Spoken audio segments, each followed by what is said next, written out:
সম্মানিত উপস্থিতি, এই যে আয়াতে কারিমাগুলো আমি তেলাওয়াত করে আপনাদেরকে শোনালাম, এই মদ গাজার কথা, এই ফেন্সি ডিলের কথা, এগুলো আল্লাহ হারাম করে দিয়েছেন। এরপরে আসুন, আল্লাহ তাআলা বলছেন, তোমরা যদি পাহাড় সমতুল্য যদি গুনার বোঝা মাথায় নিয়ে আমার সামনে এসে হাজির হও, আমি আল্লাহ তাআলা আসমান ভরা রহমত নিয়ে, শান্তি নিয়ে তোমাদের এই গুনার সামনে আমি এসে তোমাদের জীবনের গুনাহগুলো ক্ষমা করে দিই। বলেন সুবহানাল্লাহ। এর মানে এই নয় যে আপনি গুনাহ করতেই থাকবেন আর তওবা করতেই থাকবেন, আল্লাহ আপনার জীবনের গুনাহগুলো ক্ষমা করে দেবে, এর মানে এই নয়। এর মানে এই নয়, এইও নয় যে আপনি মৃত্যুর আগ পর্যন্ত কাফের হয়ে থাকবেন, আর মৃত্যু যখন আসবে ওয়ানা মিনাল মুসলিমিন, ওই যে ফিরআউন যখন নীল নদে ডুবে মরে যাচ্ছিল তখন বলছিল যে কি, আনা মিনাল মুসলিমিন, আমি মুসলমান, আমি কি মুসলমান। আল্লাহ বলছে, সারা জীবন তুমি আমার মুসা আলাইহিস সালামের ঘরে থাকতে দাওনি, আমার যে মুসা আলাইহিস সালামের যে উম্মতগুলো ছিল তাদেরকে শান্তিতে বসবাস করতে দাওনি, সব দৌড়ে দৌড়ে নিয়ে বেড়াইছো, নির্যাতন নিপীড়ন করেছো, আর এখন মরে যাচ্ছ, এখন আনা মিনাল মুসলিমিন। আর কোনো কাজ হবে না, মরে যাওয়ার সময় তওবা করলে তওবা কবুল হয় না। তোমার তো সুযোগ ছিল, তখন করনি, এখন পানিতে যখন চুবাই তখন বলছে কি, আনা মিনাল মুসলিম। না না, তওবা করতে হবে সময় থাকতে, এখন এখন।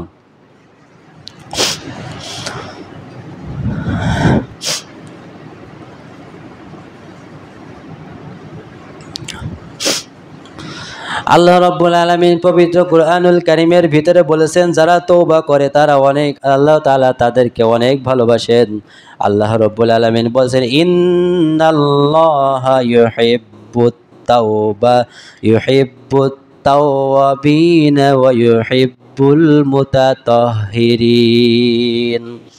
আল্লাহ রাব্বুল আলামিন বলছেন, নিশ্চয় আল্লাহ রাব্বুল আলামিন তওবাকারীদের এবং পবিত্রতা অর্জনকারীদেরকে বড় ভালোবাসেন। যারা তওবা করে এবং যারা পবিত্রতা অর্জন করে তাদেরকে আল্লাহ তাআলা অবশ্যই কি করেন, ভালোবাসেন। যারা মদ খায়, গাঁজা খায়, এদের কি গা পবিত্র থাকে? বলেন থাকে? যারা সিগারেট খায় এদের গা পবিত্র থাকে? থাকে না, দুর্গন্ধ বের হয়।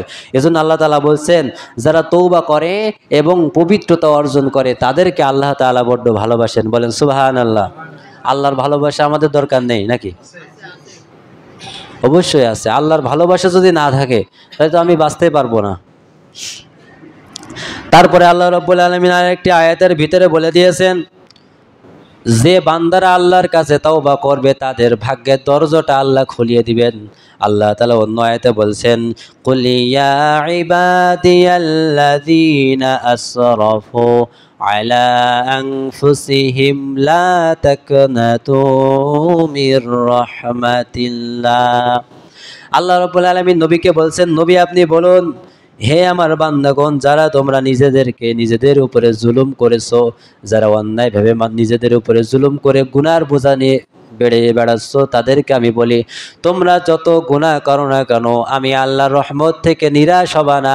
আর আমি আল্লাহর রহমত থেকে যখন নিরাশ হবা না, আমার কাছে তওবা করবা, আমি আল্লাহ তাআলা তোমাদের সকলের জীবনের গুনাহগুলো মাফ করে দেব। বলেন সুবহানাল্লাহ।